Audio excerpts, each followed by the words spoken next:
பொதுவாக நம்மளுடைய எல்லா எக்ஸ்பென்சஸுமே பார்த்தீங்கன்னா நம்ம எப்பவுமே அனலைஸ் பண்ணுறதே கிடையாது. என்னுடைய அது அத்தியாவசிய தேவையா, கடைசியில் நம்ம பட்ஜெட்டில் துண்டு விழுகும்போது இந்த 22ஆம் தேதிக்கு மேலே இல்லை 25ஆம் தேதிக்கு மேலே கூட சொல்லலாம். அப்போ தான் மண்டே சொல்லுவோம் ஷார்ட் ஃபால் இல்லையா, அடுத்தவங்கள்ட்ட அப்போ தான் நம்ம கடன் வாங்கவே ஆரம்பிப்போம். நம்மளுடைய தேவை அத்தியாவசிய தேவைக்கு வாங்கணுமா இல்லை ஒரு அனாவசியமான செலவுகளுக்கு நம்ம பண்ணணுமா அப்படிங்கிறத ஏன் அனலைஸ் பண்ணுறதில்ல?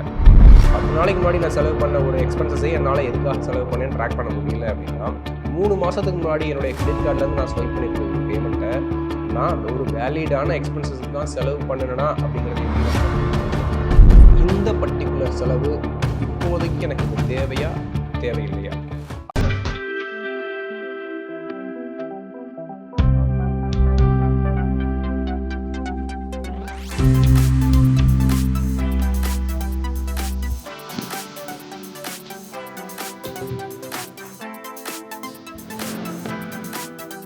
பொதுவாக நம்மளுடைய எல்லா எக்ஸ்பென்சஸுமே பார்த்தீங்கன்னா நம்ம எப்பவுமே அனலைஸ் பண்ணுறதே கிடையாது. என்னுடைய அது அத்தியாவசிய தேவையா இல்லை இப்போதைக்கு இந்த இந்த எக்ஸ்பென்சஸ் வந்து எனக்கு தேவையில்லை அப்படிங்கிறத நம்ம எப்போவுமே அனலைஸ் பண்ண மாட்டோம். அதை வாங்கி முடிச்சுட்டு அந்த பொருளை செலவுகள்லாம் பண்ணதுக்கு அப்புறமேலு மாத கடைசியில் நம்ம பட்ஜெட்டில் துண்டு விழுகும்போது இந்த 22ஆம் தேதிக்கு மேலே இல்லை 25ஆம் தேதிக்கு மேலேன்னு கூட சொல்லலாம். அப்போ தான் மண்டே சரிவோம் எனக்கு ஷார்ட் ஃபால், இந்த அக்கௌண்ட்டில் ஃபண்டு இல்லை, அர்ஜென்ட்டாக உங்களுக்கு ஃபண்டு கொடுக்கணும்.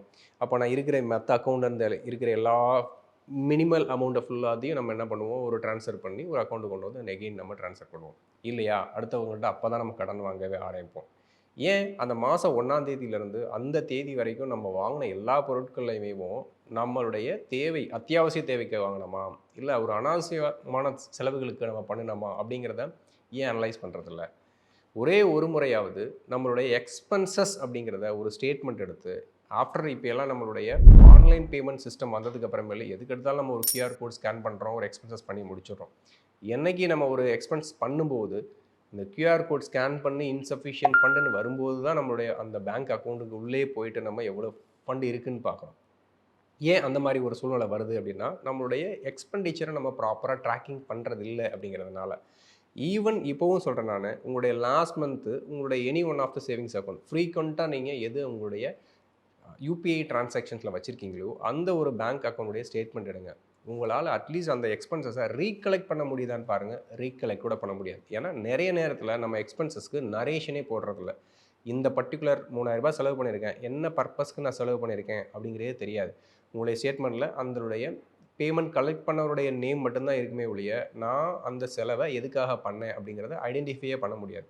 அப்போது 10 நாளைக்கு முன்னாடி நான் செலவு பண்ண ஒரு எக்ஸ்பென்சஸை என்னால் எதுக்காக செலவு பண்ணேன்னு ட்ராக் பண்ண முடியல அப்படின்னா, 3 மாதத்துக்கு முன்னாடி என்னுடைய கிரெடிட் கார்ட்லேருந்து நான் ஸ்வைப் பண்ணியிருக்க ஒரு பேமெண்ட்டை நான் ஒரு வேலிடான எக்ஸ்பென்சஸுக்கு தான் செலவு பண்ணணும்னா அப்படிங்கிறத எப்படி நம்ம கண்டுபிடிக்க முடியும்?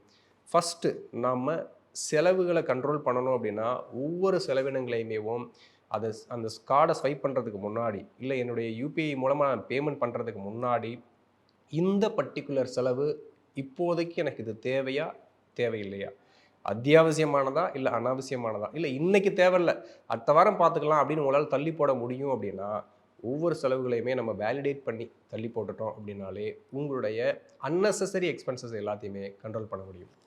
நன்றி.